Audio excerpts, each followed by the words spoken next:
Hello student, welcome to exam B. आज इस video में हम डिस्कस करेंगे यूपीएससी ईपीएफओ एग्जाम के लिए क्वांट सेक्शन के कुछ इंपॉर्टेंट एमसीक्यू। तो चलिए देखते हैं हमारे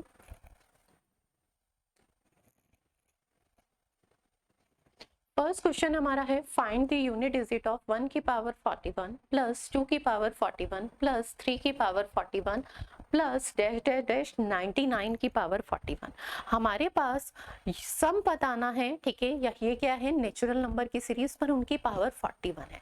सिंपल अगर हमारे पास नेचुरल नंबर होते हैं 1 से लेके 99 तो उनके सम का फॉर्मूला हमारे पास n प्लस 1/2 होता है, पर यहाँ पर इनकी पावर है। तो इस टाइप के क्वेश्चन में देखिए हमारे कुछ पावर का कॉन्सेप्ट भी यूज करेंगे, प्लस कुछ हमारे पास जो हमारा सिंपल नेचुरल नंबर का सम फाइंड करने का कॉन्सेप्ट है वो भी यूज करेंगे, और इस तरीके से हम इस टाइप के क्वेश्चन को सॉल्व करते हैं।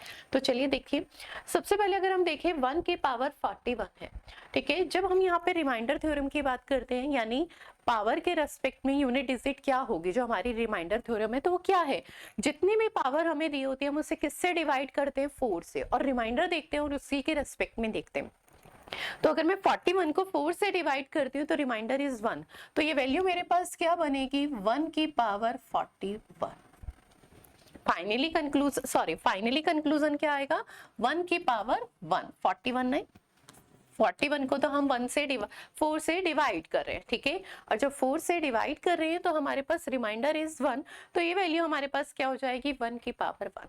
सेकेंड अगर हम देखें तो 2 की पावर 41, और 41 को अगर मैं 4 से डिवाइड करती हूँ, ठीक है, तो इस केस में भी रिमाइंडर इज 1, और जब रिमाइंडर 1 होगा तो ये किस फॉर्म में कन्वर्ट हो जाएगा, 2 की पावर 1, ठीक है। ऐसे ही हम सिमिलर अगर हम बात करें 3 की, तो ये भी क्या है, 3 की पावर 41, और जब इसमें हमें 4 से डिवाइड करेंगे पावर को तो रिमाइंडर इज 1, तो इसे हम कंसीडर कर सकते हैं 3 की पावर 1। ऐसे ही अगर हम डैश डैश बात करें तो 9 की पावर 41 है, और जब रिमाइंडर थ्योरम के कॉन्सेप्ट की अगर हम बात करते हैं, ठीक है, तो 41 को 4 से डिवाइड करेंगे तो इस केस में भी पावर क्या है, सेम है, ठीक है। तो यहाँ पर भी रिमाइंडर की वैल्यू कितनी आ जाएगी, 1, और रिमाइंडर इज 1, तो इसे मैं क्या लिख सकती हूँ, 99 की पावर 1। तो फाइनल कंक्लूजन, ये सीरीज जो हमारे पास है वो सीरीज का लास्ट कंक्लूजन हमारे पास क्या आया, 1 की पावर 1 प्लस में 2 की पावर 1 प्लस में 3 की पावर 1 एंड प्लस में डैश डैश डैश 99 की पावर 1। और किसी भी वैल्यू की पावर 1 का मतलब वही वैल्यू, ठीक है। और हमारे पास नेचुरल नंबर का सम का फॉर्मूला क्या होता है, तो वो हमारे पास होता है n प्लस 1/2, ठीक है। तो अब तो ये हमारे पास क्या हो गई, सिंपल नेचुरल नंबर की सीरीज, ठीक है, और इसकी लास्ट वैल्यू क्या है, 99, ठीक है। तो n की value is 99, 99 plus 1 is 100 divided by 2 से इसे सिंप्लीफाई करेंगे 50, और अगर हम मल्टीप्लाई प्रॉपर नहीं भी करते तो भी देखिए यूनिट डिजिट तो 0 आएगी ही आएगी, ठीक है। 9 की 5 से 45 का 5, 4 अगेन कैरी, 9 की 5 से तो 45 एंड 4 इज 49, 4950, पर पहले ही आपको आंसर मिल चुका था, ठीक है, कि यूनिट डिजिट पे क्या आएगा, 0, तो आंसर इज 0, ठीक है। इसका आंसर की यूनिट डिजिट इसके क्या होगी, 0। चलिए नेक्स्ट क्वेश्चन देखते हैं। नेक्स्ट क्वेश्चन है what is the remainder when 125 की पावर 41 प्लस में 35 की पावर 41 इज डिवाइडेड बाय 8। देखिए यहाँ पर रिमाइंडर थ्योरम का कॉन्सेप्ट यूज किया गया, और हमारे पास क्या है, 125 की पावर, ठीक है, 41 प्लस में 35 की पावर 41, ठीक है, और इसे किससे डिवाइड किया जा रहा है, 8 से डिवाइड किया जा रहा है। तो हमसे ये पूछा जा रहा है कि रिमाइंडर क्या आएगा। पॉइंट समझना, ये हमारे पास किस तरीके की फॉर्म है, तो x की पावर n प्लस में a की पावर n, ये फॉर्म है या नहीं है, x की पावर n प्लस में a की पावर n, ठीक है, जहां पर n की वैल्यू अगर क्या होती है, ओड नंबर होती है, n की वैल्यू इज ओड नंबर, ठीक है, तो वहां पर इसका बहुत ही कॉमन फैक्टर होता है, वो क्या, x प्लस ए, ठीक है, यहाँ पर एक रिमाइंडर थ्योरम का रूल होता है x की पावर n प्लस में a की पावर n। अगर मैं इस फॉर्म को देखूं तो x से 125 को अज्यूम कर दिया और उसकी पावर n, ठीक है, और a की पावर n, पावर दोनों में सेम है या नहीं है, ठीक है, और ये दोनों वैल्यू क्या है, डिफरेंट है या नहीं है, ठीक है, तो ये फॉर्म यही कंसीडर होगी x की पावर n प्लस में a की पावर n। और अगर n is odd number, n की वैल्यू ओड है, 41 इज ओड नंबर, तो यहाँ पर इसका बहुत ही कॉमन फैक्टर होता है जिससे वो कंप्लीटली डिवाइड होता है, तो वो x प्लस a होता है। x कहाँ क्या है जहां पर 125 और a क्या है 35। तो यानी अगर ये वैल्यू कहें तो ये वैल्यू किससे डिवाइड होगी, x प्लस a, और x क्या है 125 और a क्या है आपके पास 35, यानी इसका सम कितना आएगा 160, यानी ये वैल्यू 160 से कंप्लीटली डिवाइड होगी। ये आपके पास कंक्लूजन आया। हमें रिमाइंडर बताना है। अब हमें डिवाइड तो एक्चुअल में 8 से करना है, हमने तो यहाँ पे कंक्लूजन 160। अगर मैं 160 को 8 से कहूँ तो वो कंप्लीटली डिवाइड होता है। तो यानी अगर ये 160 8 से कंप्लीटली डिवाइड हो रहा है तो फाइनल कंक्लूजन क्या है, ये वैल्यू भी यानी 125 की पावर 41 एंड 35 की पावर 41 ये भी कंप्लीटली डिवाइड होगा 8 से। ठीक है, तो कंप्लीटली डिवाइड होगा तो रिमाइंडर की वैल्यू कितनी आएगी, तो रिमाइंडर इज 0। जब कंप्लीटली डिवाइड है तो रिमाइंडर इज 0। चलिए नेक्स्ट क्वेश्चन देखते हैं। All India UPSC APO test है हमारा, ठीक है, जिसके लिए आप रजिस्ट्रेशन कर सकते हैं। जो रजिस्ट्रेशन आज, ठीक है, 12 बजे से स्टार्ट है और कल तक के लिए अवेलेबल है, ठीक है। आप इस टेस्ट के लिए रजिस्टर कर सकते हैं और इस टेस्ट को दे सकते हैं। चलिए नेक्स्ट क्वेश्चन देखिए हमारा क्या है। 500 is distribution among A B C such that 16 increases 2 by 5th share of A and reduced by 70 3/4 share of B and 4 reduced in 3/5 share of C.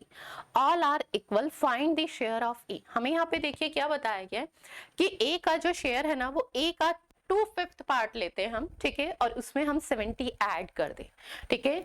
वो पार्ट किसके इक्विवेलेंट है, तो बी के 3/4 part में से अगर हम 70 रिड्यूस कर दें, 70 क्या कर दे रिड्यूस, और उसमें 16 ऐड कर दे, ठीक है, वो किसके इक्विवेलेंट है, सी का अगर हम 3/5 शेयर लेते हैं और उसमें हम क्या कर देते हैं 4 रिड्यूस कर देते हैं। तो कंक्लूजन देखिए क्या है, ए का हमें क्या कंपैरिजन में कौन सी वैल्यू दी है, हम ए का शेयर ए मानते हैं, बी का शेयर बी और सी का शेयर सी।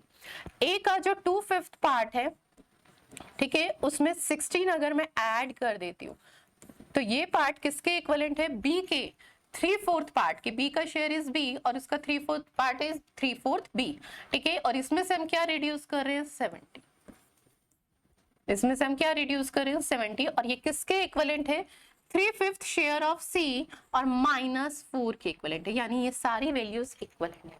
जब आपके पास कभी भी शेयर डिस्ट्रीब्यूट होता है और वहां पर वेरिएबल की फॉर्म में होता है और वो इक्वल दिया होता है तो हमेशा हमें उसे एक नेक्स्ट वेरिएबल के इक्विवेलेंट अज्यूम करना होता है। रीजन यहाँ पे हम कन्वर्ट नहीं कर सकते क्योंकि 3 डिफरेंट वेरिएबल है, तो हमें इन्हें एक सिंगल वेरिएबल में कन्वर्ट करना होगा, तो हम एक वेरिएबल के अज्यूम कर लेते हैं x। तो यहां से अगर मैं a का शेयर फाइंड करूं तो a का शेयर क्या होगा x है, तो x माइनस का 16, और जब ये वैल्यू जाएगी तो क्या हो जाएगा आपके पास 2/5 की जगह 5/2, ठीक है, 5/2। a का शेयर इज 5/2 ऑफ द, ठीक है, ये ऐसे ही हम यहाँ पर b का शेयर फाइंड कर सकते हैं, ठीक है। तो b का शेयर आपके पास कितना हो जाएगा, तो b का शेयर इज x प्लस में 70, ठीक है, और इसका 4/3, ठीक है। ऐसे ही c का शेयर कितना हो जाएगा, तो c का शेयर इज x प्लस में 4, ठीक है, और इसका 5/3, ठीक है, और तीनों का टोटल शेयर जो हमें दिया है ना वो 500 है, तो हम तीनों का सम कर देंगे, ठीक है। 5/2 x minus 16 plus 4/3 x plus 70 and 5/3 x plus 4, इन तीनों का सम कितना है 500।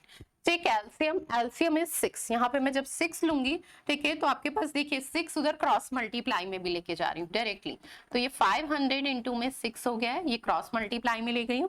यहाँ पर कितनी वैल्यू हो जाएगी, 3 को 6 बनाने के लिए, सॉरी 2 को 6 बनाने के लिए 3 से मल्टीप्लाई, तो ये 15 हो जाएगा। 15x माइनस 16 से मल्टीप्लाई 240, डायरेक्टली मल्टीप्लाई कर रही हूँ। 3 को 6 बनाने के लिए 2 से तो ये 8 हो जाएगा, 8 की मल्टीप्लाई तो ये 8x एंड प्लस 560। ठीक है, 10 से अगर हम बात करें तो ये वैल्यू हमारे पास कितनी आ जाएगी, 3 को हमने 6 बनाया तो 10x प्लस में 40। ठीक है, अब इन सब का सम कर देंगे तो ये हमारे पास कितना आएगा 33x, और ये वैल्यू 3000 माइनस ये वैल्यू कितनी हो गई आपके पास 600, प्लस का है तो इधर माइनस का हो जाएगा, ये माइनस का है तो प्लस का हो जाएगा 240।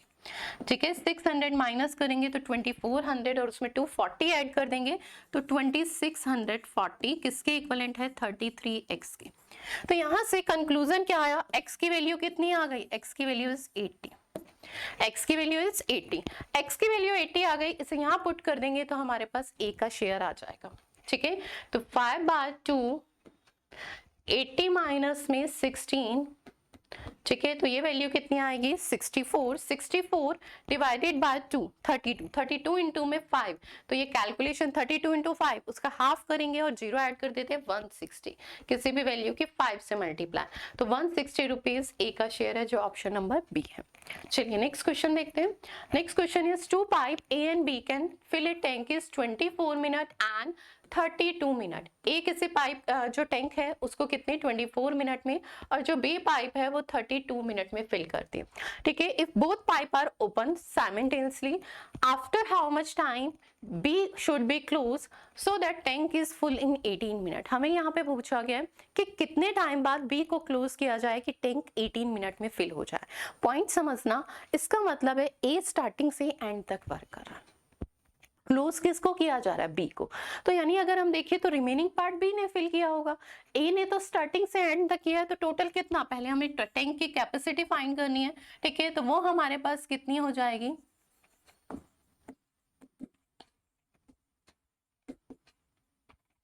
ठीक है, टेक एलसीएम इज 96। ठीक है, ए की एफिशिएंसी अगर पाइप ए की एफिशिएंसी कहें 4 यूनिट, पाइप बी की एफिशिएंसी इज 3 यूनिट। ठीक है, दोनों की एफिशिएंसी हमारे पास यहाँ से आ गई। अब देखिए यहाँ से हमें क्या फाइंड करना है कि दोनों पाइप ए जो है वो कितना स्टार्टिंग से एंड तक फिल कर रहा है। ठीक है, तो उसने कितना पार्ट फिल कर दिया होगा, पाइप ए की एफिशिएंसी 4 यूनिट है और उसने 18 के 18 मिनट वर्क किया, तो कितना पार्ट टैंक का 96 में से फिल किया है 72 यूनिट। रेस्ट ऑफ द किसने किया होगा, बी ने किया होगा, रेस्ट ऑफ द पार्ट है कितना 24 यूनिट। बी पर मिनट में कितने लीटर वाटर फिल करता है 3 यूनिट, तो कितने टाइम में 8 मिनट। तो पाइप बी ने ना 8 मिनट वर्क किया, इसका मतलब पाइप बी को कितने टाइम बाद क्लोज किया जाए, तो वो आंसर इज 8 मिनट। ठीक है, चलिए सिर्फ लैंग्वेज इनडायरेक्ट वे में थी, क्वेश्चन बहुत ईजी था।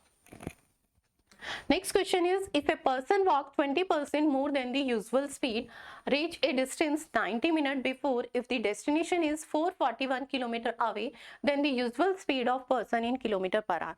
हमें यहाँ पे देखिए क्या दिया है, एक पर्सन है जिसकी यूजुअल एंड न्यू या आफ्टर चेंजेस स्पीड में क्या डिफरेंस बताया। यूजुअल स्पीड जो मैं मानती हूँ ना उसकी कितनी है, तो वो 100 यूनिट। ठीक है, और स्पीड में कितने का इंक्रीमेंट है 20%, तो कितना हो जाएगा 120 यूनिट। कितना हो जाएगा 120 यूनिट। तो अब अगर मैं स्पीड में रेशियो देखूं तो कितना है 5:6। अब यहाँ इक्वल डिस्टेंस की तो बात हो रही है कि जो भी डिस्टेंस है ना, अगर उसकी स्पीड इंक्रीज होती है तो वो 90 मिनट पहले कवर करता है, जो भी डिस्टेंस, यानी इक्वल डिस्टेंस की जब बात होती है तो जो रेशियो स्पीड में होता है उसका जस्ट रिवर्स रेशियो टाइम में होता है। तो इनके टाइम में रेशियो क्या होगा, तो इनके टाइम में जो रेशियो होगा वो होगा 6:5। ठीक है, इनके टाइम में रेशियो क्या होगा 6:5। अब देखिए पहले के कंपैरिजन में कितना टाइम उसे लेस लग रहा है 90 मिनट, और अगर हम अपने अकॉर्डिंग देखें यूनिट में तो 1 यूनिट, यानी 1 यूनिट इज इक्विवेलेंट टू किसके 90 मिनट। ठीक है, तो 6 यूनिट इज इक्विवेलेंट टू, देखिए क्योंकि हमें यूजुअल स्पीड फाइंड करनी है तो यूजुअल स्पीड के रिस्पेक्ट में यूजुअल टाइम चाहिए, तो हम वही फाइंड करेंगे। 90 इंटू में 6 किसकी वैल्यू होगी, तो 90 इंटू 6 इज 540 मिनट्स, यानी यूजुअल टाइम इज 540 मिनट्स। ठीक है, और इसे हम आवर्स में कन्वर्ट कर लेंगे डिवाइडेड बाय 60। ठीक है, तो यूजुअल टाइम इज 9 आवर्स। ठीक है, यूजुअल टाइम इज 9 आवर्स। अब हमसे स्पीड पूछिए। देखिए स्पीड बराबर क्या होता है, अगर हम बात करते हैं तो स्पीड बराबर डिस्टेंस अपॉन में टाइम। ठीक है, और डिस्टेंस अपॉन में टाइम, डिस्टेंस हमारे पास कितनी है 441 एंड टाइम इज 9 आवर्स। ठीक है, तो कितना हो जाएगा, इसे सिंप्लीफाई कर लेंगे 49 किलोमीटर पर। तो speed is 49 kilometre per hour, जो ऑप्शन नंबर जी है। चलिए थैंक यू सो मच, मिलते हैं इसी सीरीज में एक और नए कुछ नए और क्वेश्चंस के साथ। चलिए।